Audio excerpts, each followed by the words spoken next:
we're back. We're gonna do some brush technique today. So today I'm teaching you about the Filbert brush. So if you can see these here, the Filbert brush has this curve on the end instead of being straight across. And we've got a couple different sizes here. So I'm gonna show you some quick techniques that you can use the Filbert brush for. And then I'm gonna show you how to paint hydrangeas. I'm gonna grab a couple colors of paint here.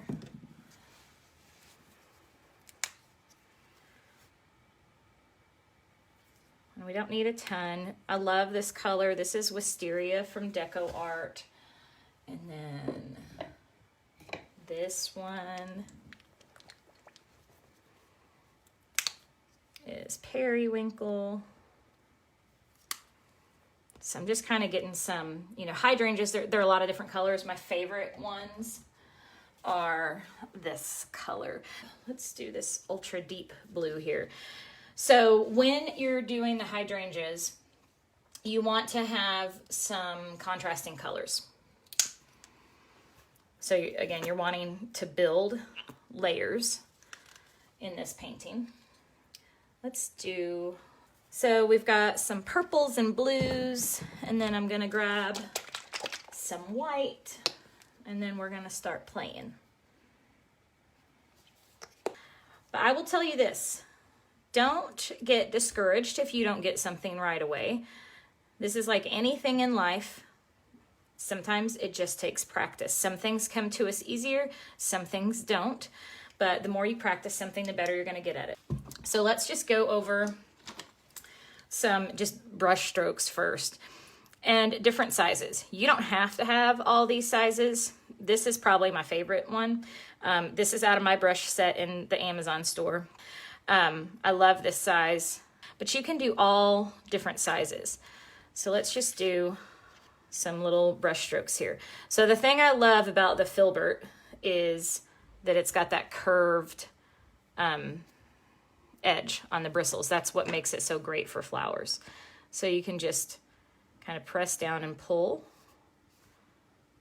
Or you can do like a stippling with it.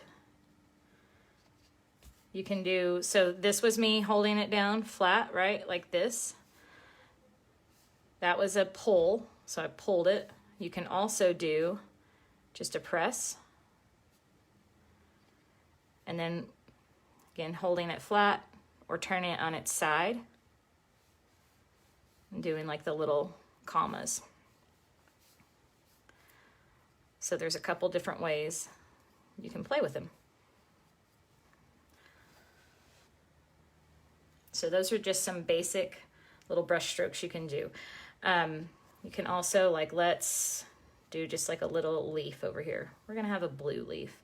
I like to start with my line. So see, you can just, you don't need a round brush to do that. You can use the Filbert for that. And then we kind of come out on the edges and see, again, it's got that kind of curve to it. So you get those pretty little waves. If you wanted to do, let's pick up another color just to make it fun.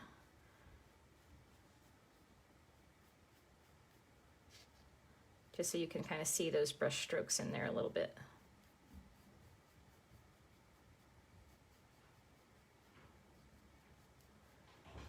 So just some fun, kind of a leaf-like shape. Using that curve that you naturally get with the Filbert brush. So we've got a pretty blue leaf over here. So those are some different ways that you can use it. But we are going to do a hydrangea today. So I like to start with a darker base color, and we're just gonna make a big circle. And you could even start darker than this if you wanted, or maybe you want like a dark purple instead of a dark blue. Or there's hot pink hydrangeas. Maybe you want a hot pink one. So I'm just kind of doing like a loose circle shape. It doesn't need to be a perfect circle. This is just kind of like a base for us to get started with, okay? And then we're gonna just jump into another color. Don't be afraid of your paint. That's my number one rule if you're just getting started. This is just really affordable craft paint. You're not investing a ton in your supply, so don't be afraid to use your paint up. We're talking 50 cents to $1 a bottle, and you're gonna use just little squirts of it. That little bottle is gonna last you a while. Don't be afraid to load your brush up. So I kind of showed you up here, just this basic kind of pull down. Now I've got some of that light blue and some of the dark blue in there at the same time. So this is kind of like our basic shape that we're doing for the hydrangea. The petals. You can do some with, you know, I don't know, honestly, like, do they have 5 or 6 or 4 or whatever? It doesn't matter in the painting. We are not, again, my style, I'm showing you my style. There's a million ways you can paint this. My style is more abstract. This is obviously not realistic, but you can still tell that they're hydrangeas. Let's get the flower right. So that's your basic technique for the petals, okay? And I can even make them skinnier, and I don't want them all perfect either, by the way. Now I'm going to use the side. So that was me pulling straight down, flat. You can do it on the side. And see how you get that pretty look? This is why I love having 2 different colors or more in your paintbrush, because then the brush strokes do the work for you. You get those pretty shades of blue in there. All right, so you want to see how we're going to build this? I'm going to start with this color, and then it's going to be really, really messy in the beginning. And I don't want you to overthink it. I don't want you trying to like get the shapes perfect, because all of this is going to be background, and then we're going to overlap it. This is where trust the process. This is a process. This is a building process, so you have to be patient along the way. Number one, we don't want to see this outline, okay? We want to cover that up with our petals. So we're just going to start real messy. See, I'm not even worried about those being like a starburst like that, because this is all background. Can even pick up a little bit more blue. So I'm just doing these messy brush strokes along here, because we want to cover up that circular shape that we have. So again, I'm trying to always use that edge of my Filbert brush to get those petals. Can you see how it's already starting to form? See the shape of the hydrangea coming together with just something as simple as me outlining that circular shape. So again, we want layers with this. But you guys see that? Then we're just gonna keep building layers. That's what I was talking about. You want to not blend. So see how I'm just overlapping, building layers. Here's what I'm not doing. So let's say we've got them like this, right? I'm not doing this. Then it just becomes a big blob of nothing. No contrast, no definition, because you're over blending. You can't leave your paintbrush connected to the paper. Even if you were doing the same brush strokes as me, you're doing this, right? But see how I'm lifting up in between each one of those. If you're doing the brush strokes, I can't even make myself do it, and you're staying connected to the canvas, you're just continuing to blend. So we want to not blend.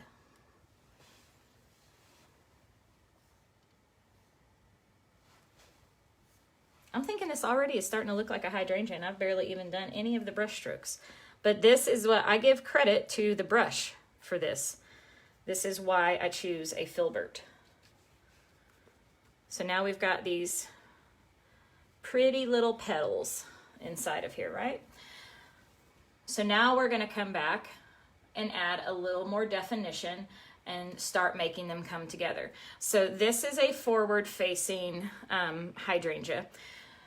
Let's pull in a little bit of purple. Notice I'm not rinsing my brush in between. I'm just continuing to add color to it because it's going to give us those pretty brush strokes with mixture. Look at those pretty mixtures of the purples and blues together. So I'm doing this in a mixed media pad. This is what I want you guys to have to practice in, because this is just your practice pad for you to practice brush strokes and play around with it and continue to work at it. But I want to start putting in some purple in here. And it doesn't have to go all over, okay? So you want to have areas of light and dark. It shouldn't be all dark, all light, like all this color going everywhere. So let's just say we want to concentrate this color more on the top right side. Now I'm still just layering brush strokes. I can really load it up so those have mixed with those blues underneath if I want it to stand out more. See how much paint I have on there? And I'm not putting a ton of pressure down.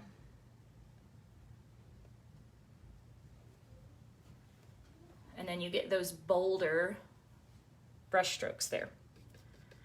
So let's actually make like a petal shape. Again, I've loaded this up with more of that purple. We'll have one right here. So one brush stroke, 2, 3, 4, 5. So we've kind of got like our little starburst shape there. And then we're gonna give it a little white center. So here's my trick for that.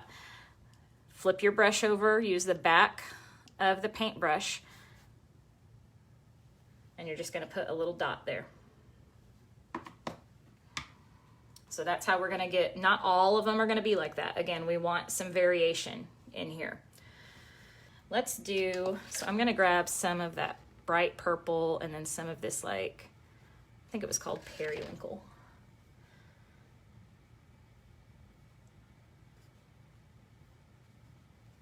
And I just start randomly. You guys see how quickly I'm doing this?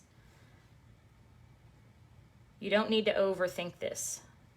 So yeah, we do 5. I just had to get into rhythm. I do 5 petals for each one. Again, these can overlap. They're not all identical.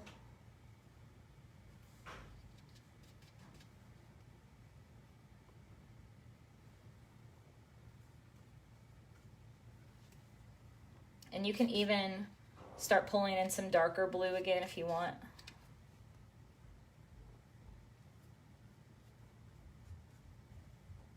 Let's pull in some of this really light wisteria.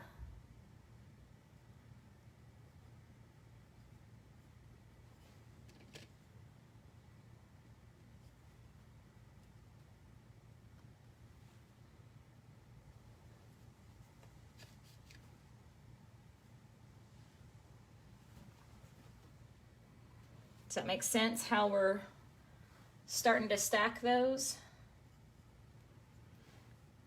So let's say I want to pull in some of that dark again. I need to get a little bit more. I ran out.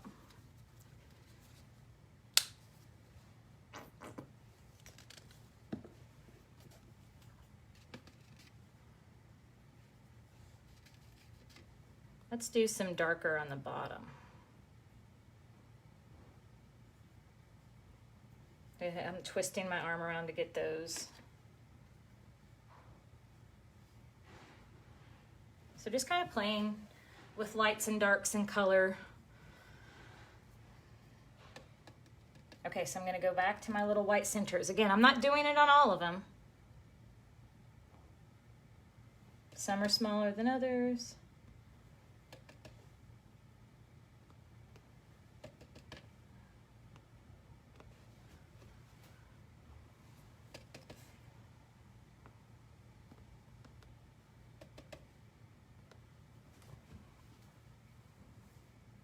And then we've got a fun little hydrangea bloom.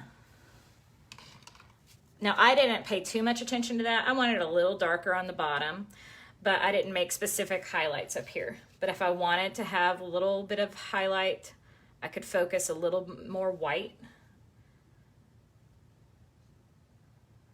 mixed in on that top portion of the hydrangea, and I could make it, you know, really focus on darker underneath for that contrast. But a lot of times I just have fun with it and I don't worry about where my light source is coming from.